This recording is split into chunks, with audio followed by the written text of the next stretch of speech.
Les experts de l'IMO, le pro de l'IMO. Et on est en ligne avec Olivier Georgin, directeur de l'agence Vous Financez de Cannes. Bonjour Olivier. Bonjour Marie, merci pour votre invitation. Oh bah non, merci pour votre réponse. On va se remercier pendant 3-4 minutes, ce sera terminé. Non, et puis surtout, la plupart du temps, alors je dis pas que c'est pas intéressant parce que je me sens souvent plus concernée par ceux qui ont des difficultés à décrocher un crédit. Mais c'est vrai que la plupart du temps, avec les courtiers, c'est ces thématiques-là qu'on aborde. Comment je fais quand je suis un peu sensible et que pas sûr que le banquier me suive.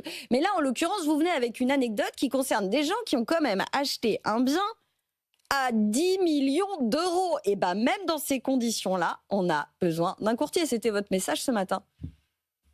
Oui, tout à fait Marie. Alors là, il s'agit de clients américains puisqu'on est spécialisé à Cannes sur les non-résidents fiscaux. C'est-à-dire des clients qui achètent dans notre région et en particulier sur la baie de Cannes. Et là, on a financé une très très belle opération sur Cannes Croisette, que tout le monde connaît probablement, qui est une belle opération pour 10 millions d'euros. Et en fait, on a structuré l'opération avec nos clients américains pour optimiser leur opération.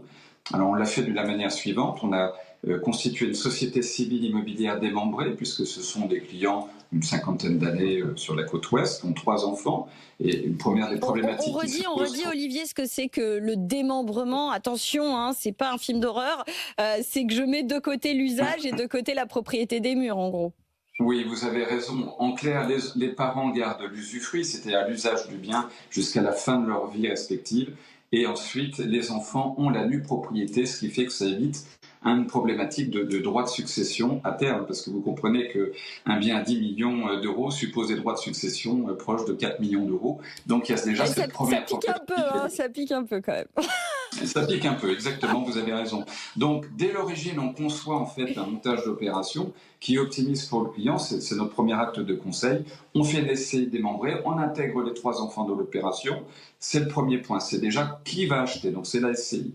Le deuxième point, c'est qu'on va financer intégralement l'opération pour différentes raisons, parce que là, on va optimiser financièrement, fiscalement l'opération. Pourquoi ? Parce que on va avoir déjà un effet positif sur le paiement de l'IFI, l'impôt sur la fortune immobilière, qui est assez colossal sur un montant d'une telle opération, puisqu'on parle d'un impôt d'environ 1 million d'euros sur les 10 premières années. Donc, le fait de souscrire un passif... Au cumulé, Olivier, l'impôt à 1 million d'euros. Au cumulé. Pas chaque année pendant 10 ans, quand même.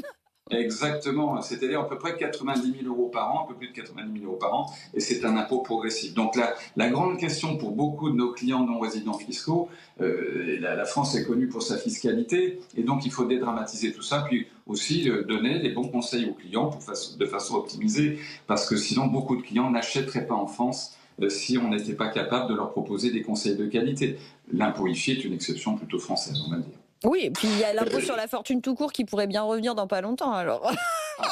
Écoutez, voilà, on va suivre ça avec beaucoup d'attention, mais il s'applique d'ores et déjà à l'immobilier, donc de ce point de vue-là, il n'y a pas énormément de changement, effectivement. Donc ça, c'est la question. Pourquoi faire un financement à 10 millions d'euros, c'est-à-dire un financement intégral ? Eh bien, il y aura déjà un impact là-dessus. La deuxième chose, c'est que les Américains empruntent actuellement à peu près à 6% ou un petit peu plus aux États-Unis. Les niveaux de taux ne sont pas les mêmes qu'en France. On va prêter aux France, en l'espèce, on a prêté à 3,4% sur 20 ans, ce qui veut dire que vous avez un effet de levier très très important pour les clients américains, parce que, évidemment, la différence, ils vont pouvoir garder des liquidités. Au lieu d'injecter la totalité de leurs fonds, ils vont pouvoir lever du financement qui va travailler aux États-Unis aux alentours de 6-7% de rendement. Donc les placements rapportent 6-7% là-bas et le coût de leur crédit en France va être de 3,4%. Donc vous comprenez aisément l'effet de levier que ça engendre pour le client. Bah écoutez, franchement, Olivier, moi, vous m'avez convaincu. Alors convaincu, mais vous m'avez pas aidé. J'ai toujours pas les moyens d'acheter un bien à 10 millions. Mais ce qui est intéressant aussi, c'est quand même de rappeler qu'effectivement, oui, bah la France, elle est peut-être pas parfaite pour la fiscalité. Je vous ai entendu, mais quand même, nos taux d'intérêt, quand bien même notre dette française, elle grimpe un peu sur les marchés, bah en réalité, nos taux d'intérêt, ils sont quand même sacrément plus alléchants que ceux de nos chers et tendres amis américains.